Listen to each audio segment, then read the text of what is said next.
Easy, big fella. Easy, big fella. I wish The Rock was talking about SmackDown, but SmackDown's not that exciting to tell it to go easy. We need it to go hard. And it ain't hitting hard recently. This is your top 5 moments. Let's go with number 5. Go hard or go home. And lately, SmackDown's been going home. It has. It's not left the house. It's in the basement. There's no light on. It's been depressing, to say the least.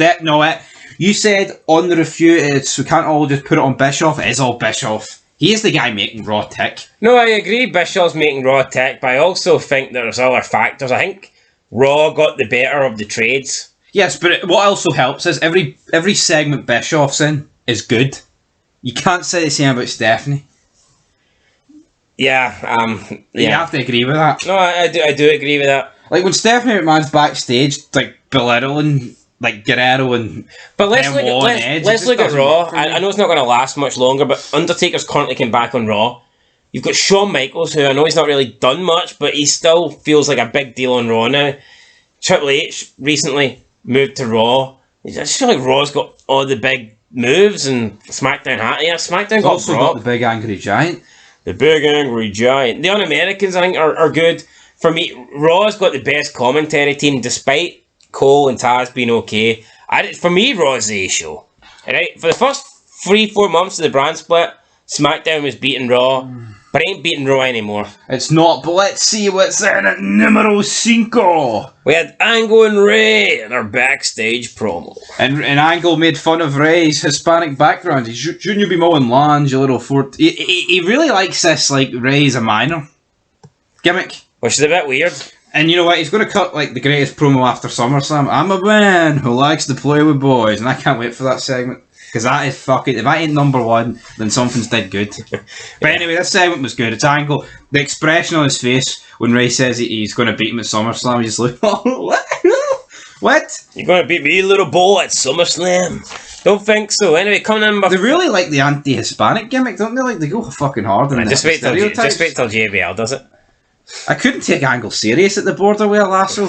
I could take JBL serious though. You get back to Mexico, and you tell them John Bradshaw. down. I'm actually raging. People, he's just doing laps around the border. I'm actually raging. AJ Styles beat JBL in our greatest of all time tournament. 85% of the vote. I'm sorry, I like AJ, but he's not better than JBL. He's not. In terms of JBL's run as champion cements him. That's better than AJ. It is. I don't give a fuck. Yeah. That his title run was phenomenal. When did AJ Styles go to the border and do anything? Never. I mean, he sat in his little trailer truck, you know what I mean, talking about it. But the gay community, I mean, but he didn't do what JBL did. JBL went to the front lines to fight. AJ Styles was like Sergeant Slaughter, fucking fake Marine. He didn't put the boots John on. Cena's more a Marine. You can't see me. Anyway, what you can't see is, but some old guy got to see was Nydia's boobs, because coming at number 4, we have Nydia flashing some guy backstage. Jamie Noble tells this guy, do you want to get a sneak peek of what the world's going to get to see tonight? And he's like, yeah, of course. Just some random guy. Like, they made it seem like this was some random fan. If that's the case, what's he fucking doing backstage? I think he got lost. Alzheimer's. And he's like sitting against the wall. He's like leaning against the wall, and beside him there's like this sign that says like fire hose something. It said like fire hose something like that. And I don't know if that's like a joke, because obviously he's getting to see Nydia here naked, and he gets to see it, but we don't. That was a pretty funny segment. It was a pretty funny segment, but like, what was? I get what they're going for, but was it supposed to get the fibre? Here, she'll do anything that desperate. She'll show this 90-year-old guy it's about to croak it, or was he just literally the only guy they could find to do this?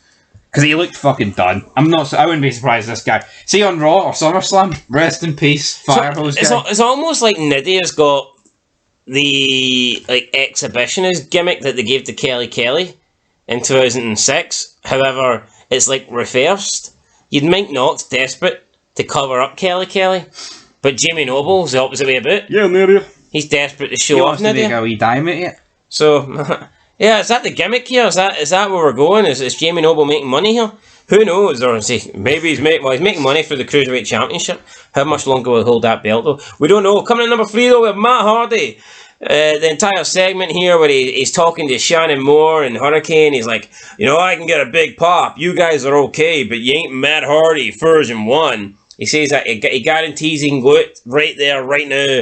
He bets him $20 he can go out, or is it $100? Maybe $100.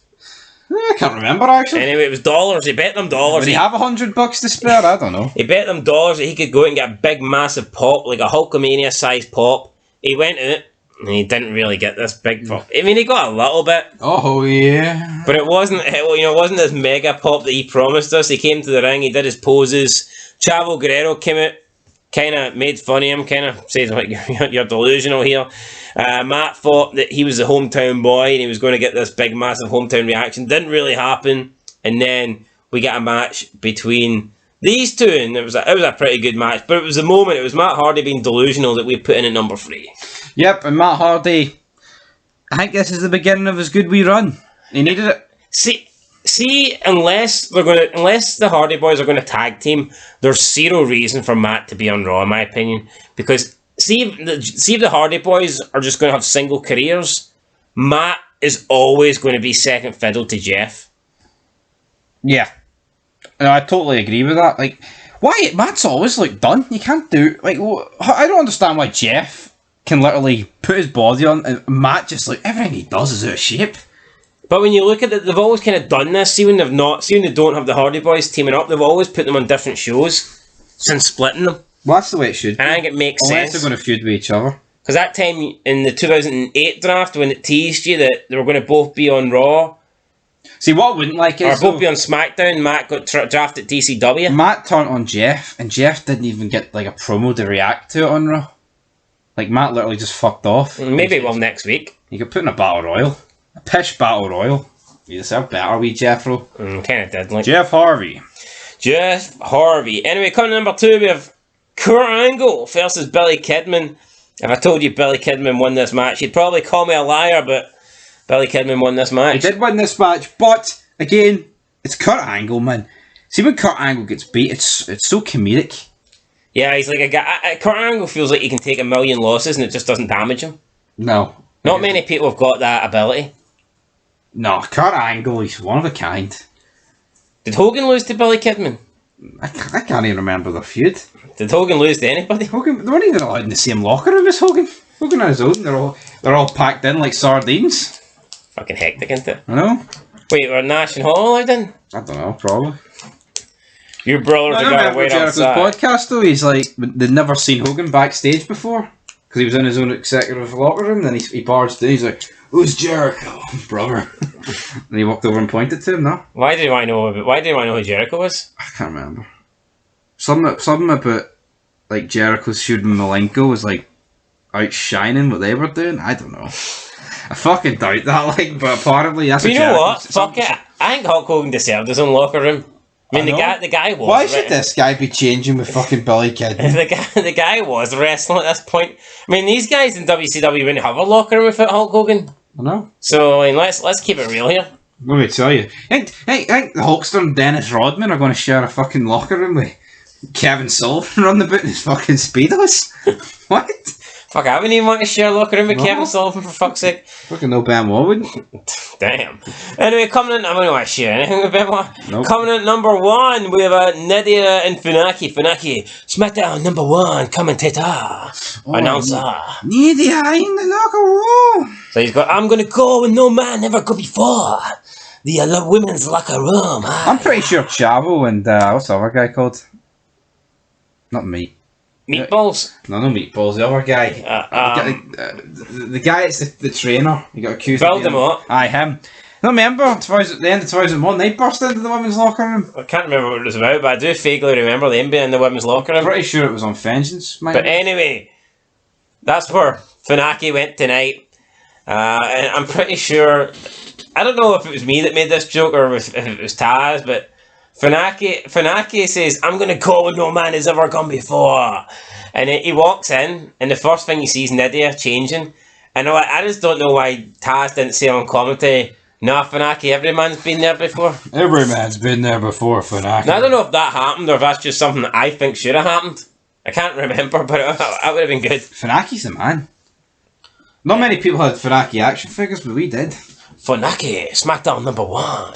No, I like this. Then you'd Molly Holly again, bashing Nidia and saying, I'm a champion and you're just I don't even know what you are. This is good, right? But I think it just shows you that SmackDown ain't that good. That this is like, by far number one. Aye, I'd agree with that. So, and that is where this is ending, guys. This is your top moment before SummerSlam. It wasn't The Rock and Brock colliding and blood being. I know it's unlikely because you're losing The Rock, but will SmackDown get better with Brock Lesnar as champion? I think so. There you go, guys. You've heard it here first. Seeing Taker will be here soon. Come on, has to get better.